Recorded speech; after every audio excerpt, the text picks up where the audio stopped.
Depression রোগের কোনো ওষুধ, মন খারাপের কোনো ওষুধ? আমি বলছি যে যেখান থেকে শুনতে পাচ্ছেন প্র্যাকটিক্যাল করে দেখবেন, ভালো লাগলে করতে থাকবেন, ভালো না লাগলে বাদ দিবেন।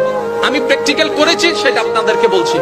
যখন আপনি দেখবেন আপনার মনে বেশি পাথর জমে আছে, আপনার দুঃখ কষ্ট বুঝার মতো কেউ নাই, আপনার চোখের পানির মূল্যায়ন দেওয়ার মতো কেউ নাই, আপনার দুঃখ কেউ বুঝছে না, আপনার কষ্ট কেউ বুঝতেছে না, আপনার আশে নেই, পাশে নাই, নাই কেউ নাই, আপনি যখন খুব একা মনে হবে, আপনার দুনিয়ার কষ্ট যখন আপনাকে চেপে ধরবে, আপনি কিচ্ছু করবেন না, শুধু একটা কাজ করবেন, যাই নামাজটা পিছিয়ে ডাইরেক্ট সিজদায় চলে যান, ডাইরেক্ট সিজদায় চলে যান, কপালটাকে ঝুঁকাই দেন, নাকটাকে ঝুঁকাই দেন, হাতটাকে ঝুঁকাই দেন, নিজের অস্তিত্ব বিলীন করে দেন, চোখটা বন্ধ করে সিজদার মধ্যে চলে যান।